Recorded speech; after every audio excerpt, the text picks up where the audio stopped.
What's going on, guys, Jason Messi here and welcome to a brand new video and welcome to your daily dose of transfer content.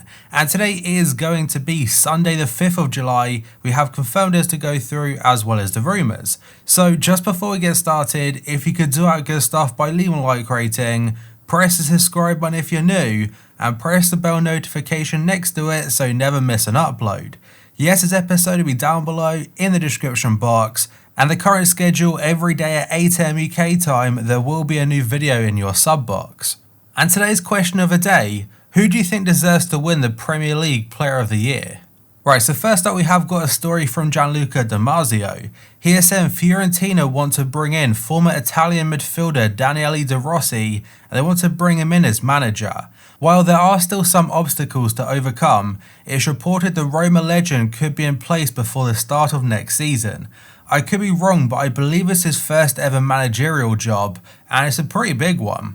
Liverpool midfielder James Milner has said he does not expect to go back to Leeds United. That's despite the imminent return of the Ellen Road side to the Premier League.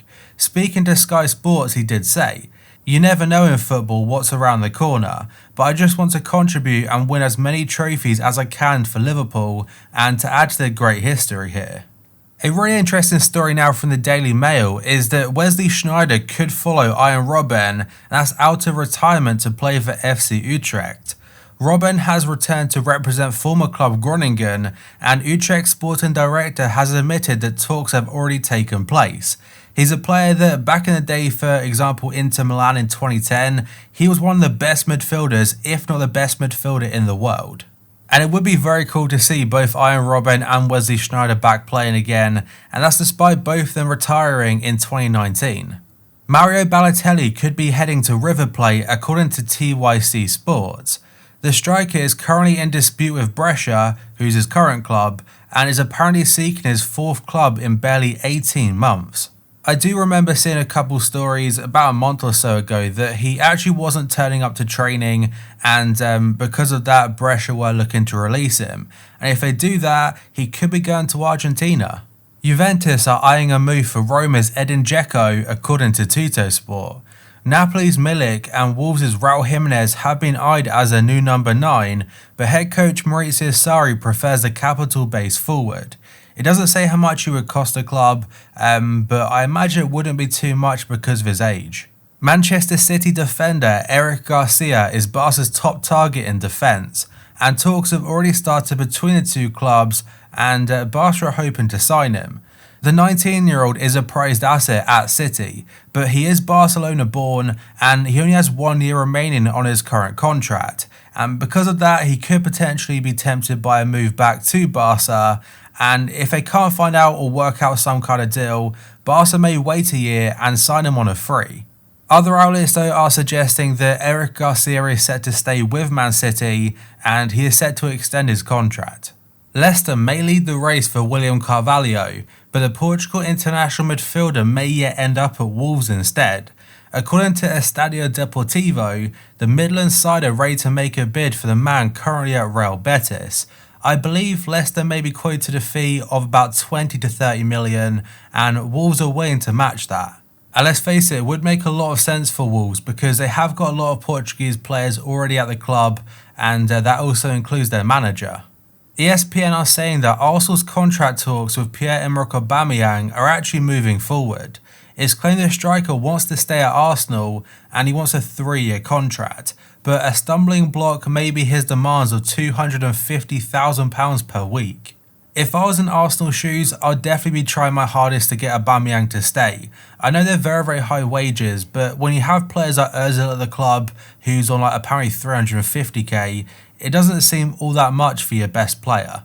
And you've also got to consider that is it possible to get a better replacement for Aubameyang in, especially when he can't offer European football? I don't think so. A very short one from the Daily Mirror is that West Ham have revived their interest in Chelsea midfielder Ross Barkley. They have had a loan bid rejected back in the winter transfer window, and now they're looking to revive their interest yet again. The next story is from The Athletic. They are saying Manchester United are closely following winger Facundo Pellistri, sorry I said his name wrong, and he currently plays for Penarol. With Jadon Sancho set to prove expensive and maybe a bit out of their reach for this current transfer window at least, Ole Gunnar Solskjaer is looking at different alternatives, with the youngster who plays under former United player Diego Forlan being one of those. The article doesn't say how much it would cost, but it wouldn't be anywhere close to Sancho's fee. But speaking of Sancho, according to Fabrizio Romano, he is saying Sancho still wants to sign for Manchester United. It's reported that the personal terms won't be a massive issue. In fact, they might have already agreed them. The main issue will be agreeing a fee with Borussia Dortmund, as they're still asking for over 100 million. And I still think he's probably worth that, even in the current market. It may have dropped because of coronavirus, but he's such a good talent. Inter Milan are considering turning Alexis Sanchez's loan switch from Manchester United into a permanent move, and apparently they're set to get him for around 20 million euros. Goal can confirm a gentleman's agreement is in place for Inter to sign him, and the current fee they've agreed is about 25 million euros. Though CEO Giuseppe Marotta, he's confident of striking a cut price deal at about 20 million. And I imagine United will probably be very happy with that.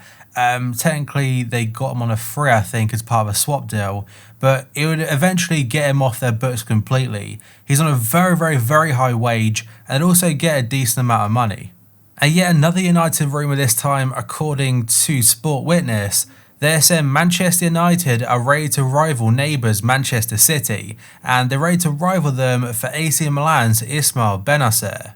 However, PSG are still the favourites for the midfielder in a deal that would cost the French side around £45 million. I think that's his release clause at 50 million euros, but United and City are still showing interest. The Daily Mail are saying that Arsenal have offered to triple the wages of current Atletico Madrid midfielder Thomas Partey. They aren't really willing to match his release clause at about £45 million, but personal terms, they're ready to offer him a very good deal. They can't really offer European football for next season, but they are hoping the personal terms they've offered will be enough to convince him.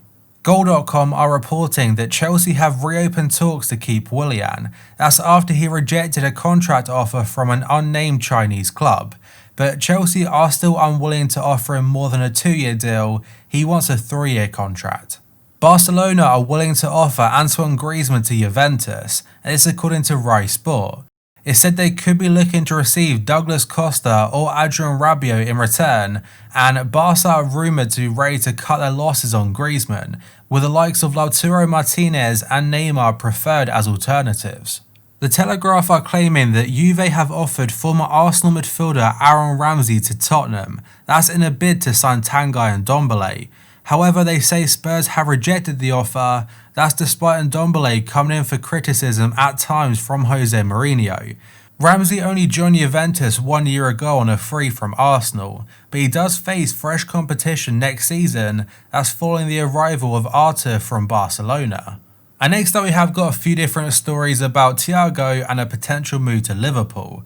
So an outlet called Varsky Sports, who apparently were earlier with Balotelli to Liverpool, they're saying Thiago will join Liverpool next week for 35 million euros.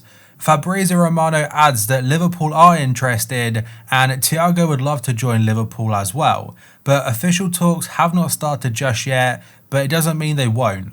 And journalist Tancredi Palmieri, who I will say he isn't the most reliable of people, he is saying Liverpool have agreed personal terms with Thiago. They plan on making a €13 million bid in the next coming days, and it's also a further $5 million in additional bonuses. So some outlets that are reporting it, they are kind of questionable, but there's also a lot of talk from other more reliable outlets, so it does seem the rumour itself has some kind of legs. And you can also add that Bayern's CEO has admitted that Thiago may be seeking a fresh challenge elsewhere, and he's unlikely to sign a new contract. Kai Havertz could leave Bayer Leverkusen for Chelsea this summer. That's as part of an agreement with a Bundesliga club. That's according to the sporting director of Leverkusen, Rudi Völler. Now, it's not necessarily a transfer agreement with Chelsea, by the way. It's with Bayer Leverkusen and Kai Havertz himself. Bayern as well have ruled themselves out of making a move for Havertz in 2020, so Chelsea might have a very good chance of getting it over the line. But that, guys, is going to be it for this video. So if you could do that good stuff by leaving a like rating, press the subscribe button if you're new, and press the bell notification next to it so you never miss an upload. My previous episode will be down below in the description box, and the current schedule every day at 8 AM UK time there will be a new video in your sub box. So thank you for watching, I'll see you next time.